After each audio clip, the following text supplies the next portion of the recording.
કચ્છ જિલ્લામાં મુખ્યમંત્રી જ્ઞાન સાધના પરીક્ષા લેવાશે, જેમાં ભુજ અને ગાંધીધામ કેન્દ્ર તરીકે પસંદ થયા। સ્ટોરી રિપોર્ટ બાય કરણ વાઘેલા, ભુજ। 4 તારીખના રોજ મુખ્યમંત્રી જ્ઞાન સાધના પરીક્ષા એટલે કે આપણે સીઈટીની પરીક્ષા કોમન એન્ટ્રન્સ ટેસ્ટ એની પરીક્ષા કચ્છ જિલ્લાના અંદર લેવાનાર છે।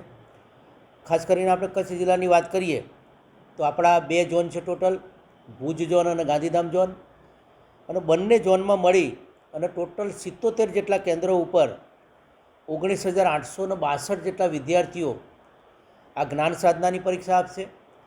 ખાસ કરીને ધોરણ 8માં ભણતા વિદ્યાર્થીઓ કે જે લોકો સરકારી અને ગ્રાન્ટેડ સ્કૂલમાં ભણતા હોય એના માટે કોઈપણ પ્રકારની આવક મર્યાદા નથી, એ આ પરીક્ષા નિઃશુલ્ક આપી શકે છે અને એને કોઈપણ પ્રકારની ફીઝ એ ચૂકવવાની રહેતી નથી।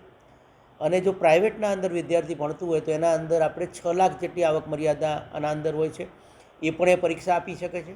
અને પરીક્ષા આપ્યા બાદ સરકારી અને ગ્રાન્ટેડ સ્કૂલના જે વિદ્યાર્થીઓ હોય એને પોતાની એન પેનલની સ્કૂલના અંદર જો એને પ્રવેશ મળે તો એના અંદર 22,000થી શરૂ કરી અને 25,000 રૂપિયા સુધીની ફીઝ એ સરકાર ચૂકવતી હોય છે।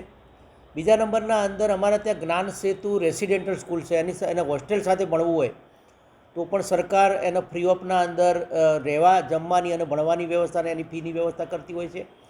અને ખાસ કરીને આપણા જે ભુજના અંદર કેરા ખાતે એક સૈનિક શાળા પણ આવેલી છે, જો એના અંદર જો સીધો પ્રવેશ જો 9મા ધોરણના અંદર લેવો હોય એ પણ આ પરીક્ષા આપીને આપી શકે છે। એટલે ખાસ કરીને સરકારી અને ગ્રાન્ટેડ સ્કૂલ એના માટે આ તમામ સુવિધા ફ્રી છે, અને જો પ્રાઇવેટના અંદર ભણતું હોય તેના અંદર જો આવક મર્યાદા છે।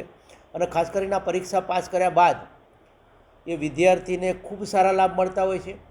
અને માનો કે કોઈ વિદ્યાર્થીને સ્કૂલ બદલવી ના હોય તો પણ એને 3,000થી શરૂ કરીને 7,000 રૂપિયા સુધીની શિષ્યવૃત્તિ એ અમે આ પરીક્ષા પાસ કર્યા બાદ આપીએ છીએ। અને કચ્છના અંદર આપણા વિદ્યાર્થીઓ ખૂબ સારું પરફોર્મન્સ કરી રહ્યા છે। અગાઉના વર્ષોના અંદર પણ આપણા વિદ્યાર્થીઓ રાજ્યના અંદર ટોપર રહ્યા છે।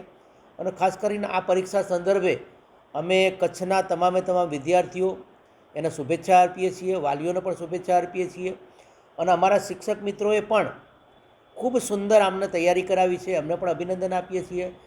અને આ 4 એપ્રિલે પરીક્ષા થશે એ માટે સર્વેને શુભેચ્છા આપું છું।